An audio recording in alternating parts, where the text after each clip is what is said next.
Barely a month after the Normandy Landing in 1944, the Allied powers were already thinking of what the post-war world would look like.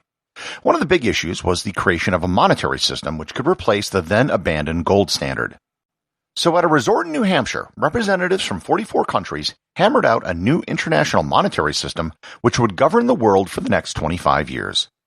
Learn more about the Bretton Woods System and how parts of it still influence the world today on this episode of Everything Everywhere Daily.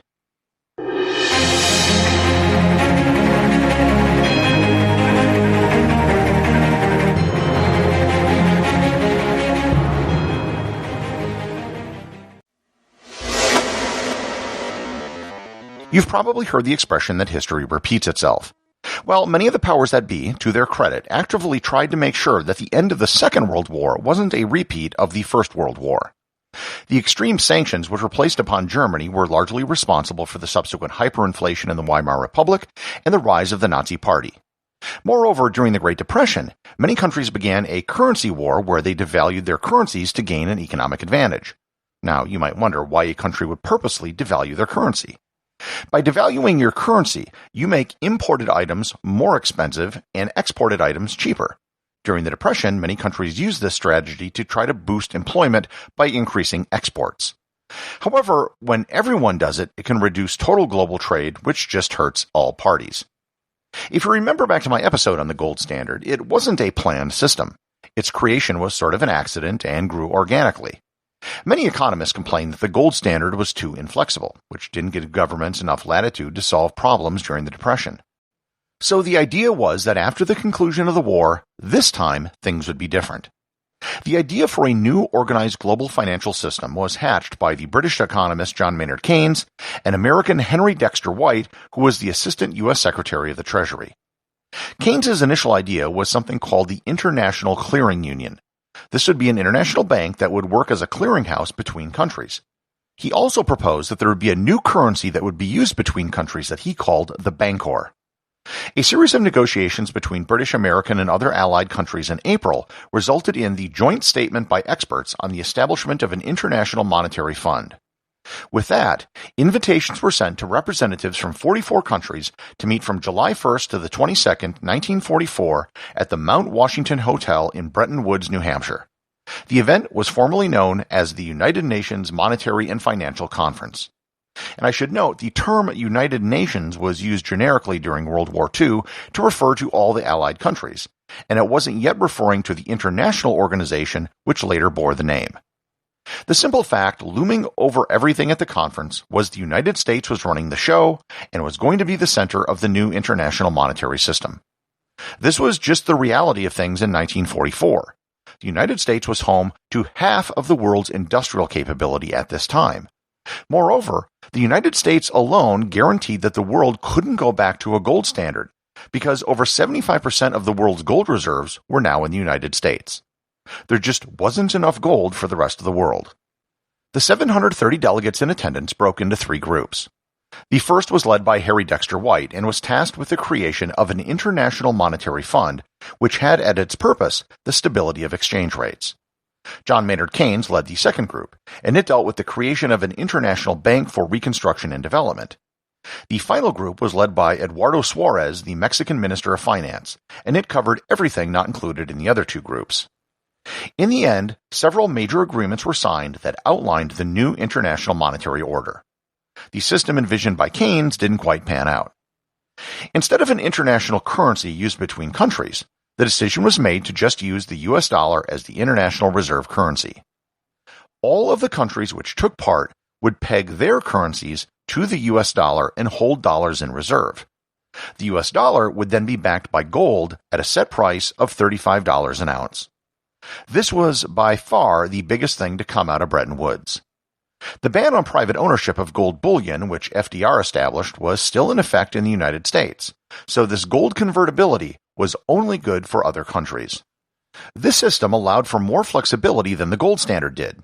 After joining the system, a country could adjust its exchange rate by as much as 10% on a one-time basis without penalty, and then by 1% every year thereafter. Countries would maintain their currency peg by buying and selling US dollars.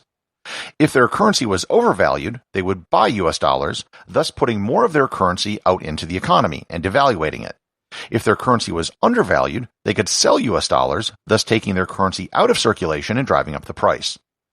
This system was overseen by one of the two major institutions to come out of the Bretton Woods Agreement, the International Monetary Fund, or the IMF. The IMF sort of served as the bank for the world's central banks, but without the power of a central bank itself.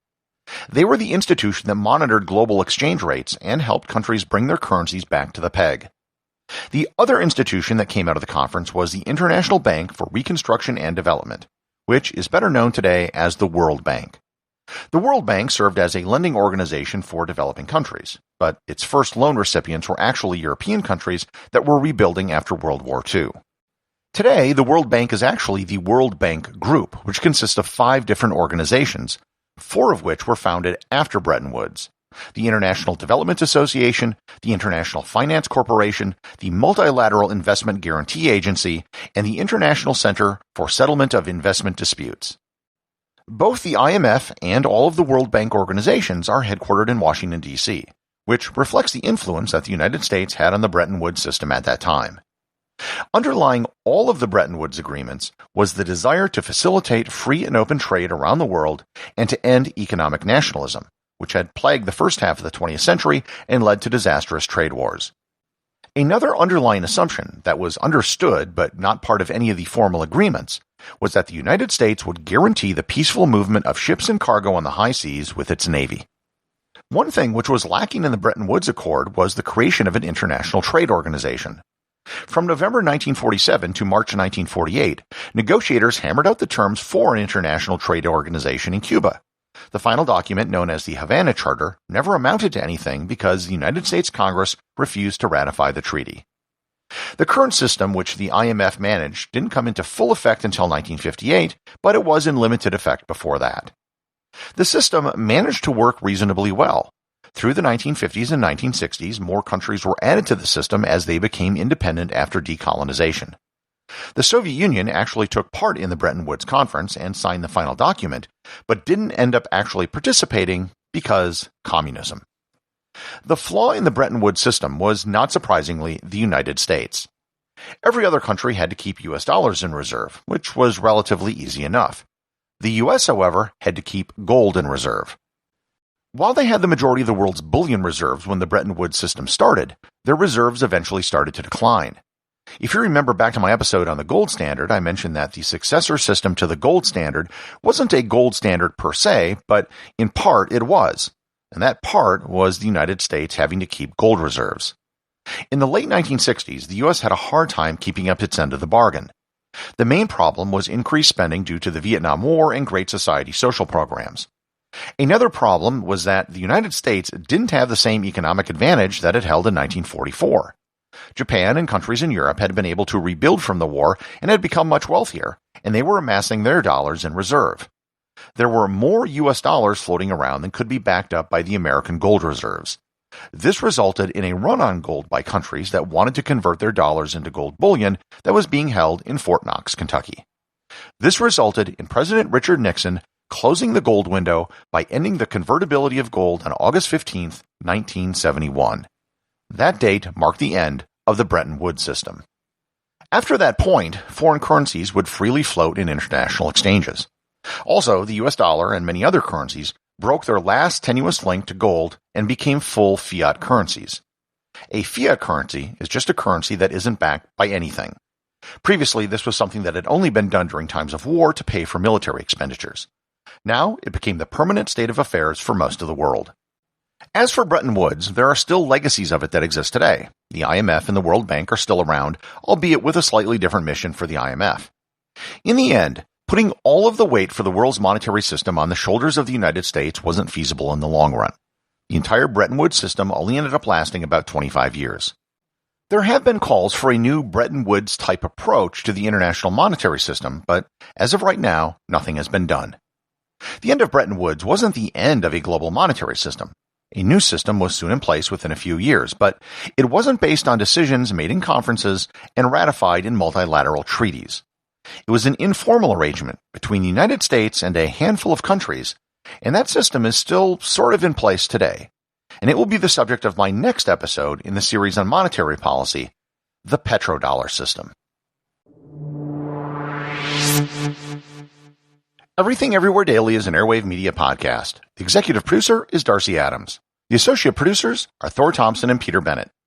Today's review comes from listener Frank Catroni Jr. over at Podcast Addict. He writes, "The Ponzi scheme episode was really good to find out where the phrase Ponzi scheme comes from." Thanks, Frank. There are actually lots of words and phrases that have interesting origins, and I might just do some episodes on them in the future. Remember, if you leave a review or send a boostagram, you too can have it read on the show. I have directed Secretary Connally to suspend temporarily the convertibility of the dollar into gold or other reserve assets, except in amounts and conditions determined to be in the interest of monetary stability and in the best interest of the United States. In full cooperation with the International Monetary Fund and those who trade with us, we will press for the necessary reforms to set up an urgently needed new international monetary system. Stability and equal treatment is in everybody's best interest.